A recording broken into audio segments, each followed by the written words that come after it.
तो क्या बच जाएंगे सिया और चेतन? केतन की मौत का कोई चश्मदीद नहीं है, ना ही कोई गवाह है। और सवाल ये भी कि क्या गेट एनालिसिस टेस्ट का निर्णय भी दोषियों को सजा नहीं दिला पाएगा?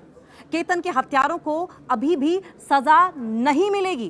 क्या बिना चश्मदीद गवाह के भी सिया गोयल और चेतन चौधरी को सजा हो सकती है? केतन अग्रवाल मौत मामले में यह सबसे बड़ा सवाल बन गया है। पुलिस ने crime scene recreation, mobile data, CCTV, call details और परिवार से पूछताछ समेत कई एविडेंसेस जुटाए हैं। और अब इन्वेस्टिगेशन की दिशा परिस्थितिजन्य यानी कि सिचुएशनल और डिजिटल सबूतों पर आकर टिक गई है। 18 जून को लोहागढ़ किले के उस खाई के पास आखिर क्या हुआ था? यह सवाल अब भी इस हाई प्रोफाइल केस का सबसे बड़ा सीक्रेट बना हुआ है, सबसे बड़ा सस्पेंस बना हुआ है और रहस्य बरकरार है। घटनास्थल पर सिर्फ 3 लोग मौजूद थे, केतन अग्रवाल, उसकी मंगेतर सिया गोयल और तीसरा सिया का प्रेमी चेतन चौधरी। कुछ ही पलों बाद केतन के खाई में गिरने से मौत हो गई, ये जानकारी आई। और अब सबसे बड़ा सवाल यह है कि जब घटना का कोई प्रत्यक्षदर्शी, कोई विटनेस नहीं है, तो ऐसे में उस मर्डर मिस्ट्री का सच कौन बताएगा? केतन की मौत जिस तरीके से हुई, उसका खुलासा कैसे होगा? केतन के हत्यारों को सजा कैसे दी जाएगी? ऐसा कोई था जो सिया और चेतन के गुनाहों का साक्षी बना हो? माना जा रहा है कि क्राइम वाली जगह पर उस वक्त कोई और मौजूद नहीं था, यानी मौके पर सिर्फ इन तीनों का होना पुणे पुलिस की सबसे बड़ी चुनौती है। 3 लोग पहुंचे लेकिन लौटे सिर्फ 2। जांच के मुताबिक जिस जगह घटना हुई वहां उस समय कोई ऐसा प्रत्यक्षदर्शी नहीं था, कोई ऐसा एविडेंस मौजूद नहीं था जो इन तीनों से जुड़ा हुआ ना हो।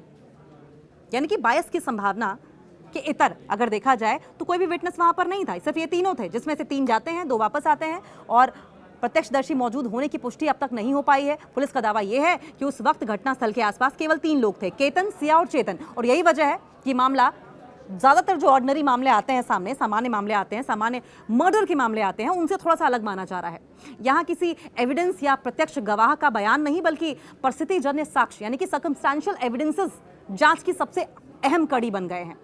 23 जून को सिया गोयल, चेतन चौधरी की गिरफ्तारी के बाद पुणे पुलिस ने अदालत में कहा था कि अगर हम प्राइमा फेसी देखें, प्रथम दृष्टया देखें, तो इन्वेस्टिगेशन में ये जो पूरा इंसिडेंट है, ये पूरा मामला है एक सुनियोजित हत्या का, यानी कि प्री प्लान मर्डर की साजिश जैसा प्रतीत होता है। पूरी कॉन्स्पिरेसी नजर आ रही है और इसी बेसिस पर, इसी आधार पर पुलिस ने दोनों आरोपियों की हिरासत मांगी थी।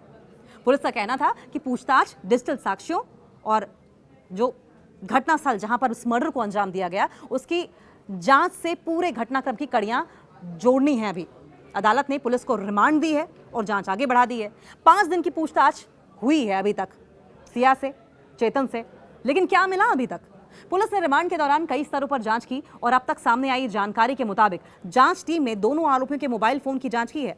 कॉल डिटेल्स रिकॉर्ड यानी कि सीडीआर और इसके साथ साथ डिजिटल डेटा भी होगा, जिसका एनालिसिस किया जाएगा, जिसका विश्लेषण किया जाएगा और इसके अलावा कई सीसीटीवी फुटेज भी खंगाले जाएंगे। मोबाइल से मिले वीडियो और दूसरी डिजिटल जो सामग्री है उसकी भी जांच की जाएगी। सिया और चेतन से अलग अलग तथ्य आमने सामने बिठाकर पूछताछ करना बहुत जरूरी है, जो कि पूछताछ की भी गई थी, जिससे जो इनपुट मिले उसके आधार पर घटनाक्रम का सत्यापन किया गया। सिया के माता पिता और भाई से भी एक लंबी चौड़ी पूछताछ की गई थी।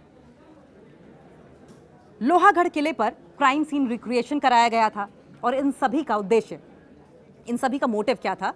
जो भी तथ्य उपलब्ध हो आपस में उनका मिलान करना। लेकिन सबसे बड़ा सवाल अभी वही है, पूरी जांच के बाद भी सबसे अहम सवाल बना हुआ है कि क्या पुलिस के पास ऐसे पर्याप्त साक्ष्य हैं, इतने सफिशिएंट एविडेंस हैं जिनके बेसिस पर, जिनके आधार पर अदालत में यह साबित किया जा सके कि हत्या की साजिश सिया और चेतन ने रची, उसे अंजाम दिया हो।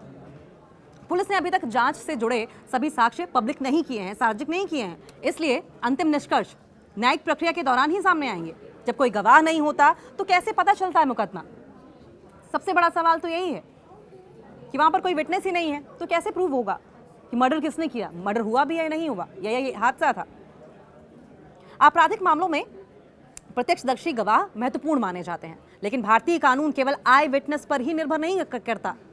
अगर परिस्थितिजन्य साक्ष्य यानी कि सिचुएशनल सर्कमस्टांशियल एविडेंस वहां पर हो और उसकी एक पूरी सीरीज एक दूसरे से कड़ियां जोड़ती हो, पूरी श्रृंखला एक दूसरे से जुड़ती है और किसी अन्य तार्किक संभावना को समाप्त कर देती है, तो अदालत ऐसे मामलों में भी दोष सिद्धि पर विचार कर सकती है। यानी कि कोई आई विटनेस ना हो और अगर सबूत हो तो फिर कन्विक्ट किया जा सकता है।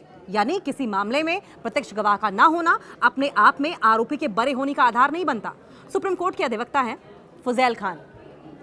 इनके मुताबिक किसी अपराध में कोई आई विटनेस का ना होना ये प्रूफ नहीं करता कि आरोपी बच जाएगा। उनका कहना है कि अदालत इस बात पर विचार करती है कि जांच एजेंसियां जो परिस्थितिजन्य और जो साइंटिफिक एविडेंसेस हैं, वैज्ञानिक साक्ष्य हैं, वो जुटाए हैं। लेकिन सवाल ये भी कि क्या वे इतने मजबूत हैं कि उनसे अपराध की पूरी श्रृंखला, पूरी की पूरी जो सीरीज है, कब क्या हुआ, कैसे प्लान किया गया, कैसे धक्का मारा गया, धक्का नहीं मारा गया, किस तरीके से इस मर्डर को प्लान किया गया, क्या ये श्रृंखला स्थापित हो पाएगी, स्टैब्लिश हो पाएगी? और अगर ये अवेलेबल है, ये उपलब्ध विटनेसेस हैं और ये ट्रस्टवर्दी हैं और सफिशिएंट हैं, तो फिर प्रत्यक्ष गवाह का यानी कि आई विटनेस के न होने के बावजूद भी अदालत कानून के मुताबिक फैसला दे सकती है। सवाल यह भी कि क्राइम सीन रिक्रिएशन से मिला क्या है। संडे को पुलिस सिया गोयल को लोहागढ़ किले पर लेकर पहुंची थी। यहां डमी की मदद से पूरे घटनाक्रम को, पूरे इंसिडेंट को रिक्रिएट किया गया। अधिकारियों का यह कहना है कि इस प्रक्रिया का उद्देश्य आरोपियों के बयानों और साथ साथ घटनास्थल की वास्तविक परिस्थितियों का मिलान करना था। हालांकि केवल रिक्रिएशन अपने आप में अंतिम साक्ष्य नहीं होता, लास्ट एविडेंस नहीं है। ये तो इन्वेस्टिगेशन का एक हिस्सा होता है जिसका उपयोग दूसरे जो एविडेंसेस अवेलेबल हैं उनके साथ किया जाता है, उनका मिलान किया जाता है आपस में। अब सुप्रीम कोर्ट के वकील ने इस पर क्या कहा है? उन्होंने कहा कि अभी जांच जारी है, फिलहाल पुलिस की जांच पूरी नहीं हुई है। कई डिजिटल रिपोर्ट्स, फॉरेंसिक एनालिसिस और दूसरे जो तकनीकी जांच हैं अभी भी बाकी हैं और इसलिए ये कहना जल्दबाजी होगी कि मामला किस दिशा में जाएगा। जांच एजेंसियां जो भी विटनेसेस, जो भी वहां पर सबूत उपलब्ध है, साक्ष्य हैं, उन्हें एकत्र कर रही हैं, जबकि बचाव पक्ष अदालत में अपने तर्क रखेगा। सिया के भाई साहिल ने आज जब बात की थी आज तक मीडिया से भी, तो बहुत कुछ ओपनली नहीं बताया। मीडिया से जब बात की सिया के भाई साहिल ने, तो बहन की शादी केतन के साथ तय करने पर सवाल किए थे और उसने कहा कि मैंने अपना स्टेटमेंट पुलिस में दर्ज करा दिया और इसको लेकर जो भी जानकारी होगी आपके पुलिस के माध्यम से मिल जाएगी। और इसके अलावा साहिल ने बाली जाने वाले बयान पर भी अपनी बात रखी। साहिल ने कहा कि कैब से हम उतरे थे और उसके बाद मैं वॉशरूम गया था, फिर हम स्टारबक्स गए, मैं ड्राइवर के साथ वाली सीट पर बैठा था। यानी कि सिया का भाई साहिल भी गोलमोल करता हुआ नजर आ रहा है। उसके बाद वो कहता है कि इस रात काफ़ी हो गई थी और इसलिए मुझे थोड़ी नींद आ रही थी, मैंने स्टारबक्स से कॉफ़ी ऑर्डर की, मुझे बस इतना ही पता है सर। लेकिन पासपोर्ट गायब होने के चलते प्लान कैंसिल हो गया। या तो सिया के भाई साहिल को कुछ नहीं पता या फिर वो जानबूझकर अनजान बन रहा है। वकील को लेकर भी बहुत सारे मतभेद सामने आ रहे हैं इस मामले में। साहिल ने कहा कि मेरा वकील को लेकर कुछ इशू है, मेरे वकील आशुतोष श्रीवास्तव नहीं है। यानी कि अब वकील के मामले पर भी यहाँ कन्फ्यूजन या फिर ये कह लीजिए टाल मटोल या कन्फ्यूजन क्रिएट करने की कोशिश की जा रही है, क्लैरिटी नहीं दी जा रही है। आगे साहिल कहता है कि मैंने उनको हायर नहीं किया है, उन्होंने मुझसे कभी इस मामले में बात नहीं की, मैंने इस बारे में जब उन्हें बताया तो उन्होंने जान से मारने की धमकी दी है। ये एक और एस्पेक्ट नया आ गया है, एक और फैक्टर आ गया है। वहीं दूसरे वकील को हायर किया गया, ऐसा साहिल कह रहा है। उन्होंने सिया से लॉकअप में सिग्नेचर लिए, विपुल हमारे वकील होंगे, इसको लेकर हमने कोर्ट में हलफनामा भी डाला है। अब सवाल ये भी है कि केतन अग्रवाल हत्याकांड में पुणे पुलिस ने आरोपी चेतन चौधरी की उपस्थिति साबित करने के लिए गेट एनालिसिस टेस्ट का निर्णय लिया है। ये एक फॉरेंसिक टेक्नोलॉजी है जो किसी भी व्यक्ति के चलने के तरीके, उसके पोस्चर और उसके कदमों के पैटर्न यानी कि चलने की शैली का स्टडी करती है। गेट एनालिसिस है क्या, ये कैसे काम करती है, ये भी आप समझ लीजिए। गेट एनालिसिस फॉरेंसिक और बायोमैकेनिक्स का एक हिस्सा बताया जाता है। फिंगरप्रिंट्स या फिर चेहरे की स्पष्ट पहचान न होने पर इस टेक्नोलॉजी का मजबूती से इस्तेमाल किया जाता है सबूत एकत्र करने पर। इसमें क्या इंक्लूडेड होता है? आपकी चलने की शैली, आप चलते कैसे हैं, आपकी चाल ढाल, क्या आप स्वे करते हैं, लड़खड़ा कर चलते हैं, या आपकी रफ्तार इनवर्ड है, आपके पैर, आपके पंजे इनवर्ड है, आउटवर्ड है, किस तरीके से आप चल रहे हैं। हर इंसान के चलने का अंदाज, आपकी स्ट्राइडिंग लेंथ क्या है, आपका पोस्चर क्या है, कंधे पैरों का झुकाव अलग होता है। फॉरेंसिक जांच भी की जाएगी। इस मामले में पुलिस सीसीटीवी फुटेज में दिख रहे हुडी वाले शख्स की पहचान करेगी। जो हुडी पहने हुए शख्स था, संदिग्ध शख्स था, और लोहगढ़ किले में पकड़े गए चेतन के चलने के तरीकों की तुलना करेगी। केतन अग्रवाल मर्डर केस के मुख्य तथ्य और गेट एनालिसिस की जरूरत क्यों पड़ी है। अब शुरुआती कहानी 18 जून को पुणे के पास लोहगढ़ किले पर 26 वर्षीय बिजनेसमैन केतन अग्रवाल की खाई में गिरने से मौत हुई थी और उसकी मंगेतर सिया गोयल ने इसे हादसा बताया था। साजिश का खुलासा जब हुआ तो बाद में पुलिस जांच में सामने आया कि सिया इस शादी से खुश नहीं थी और उनकी चेतन चौधरी के साथ गहरी दोस्ती थी। दोनों ने मिलकर केतन की हत्या की साजिश रची।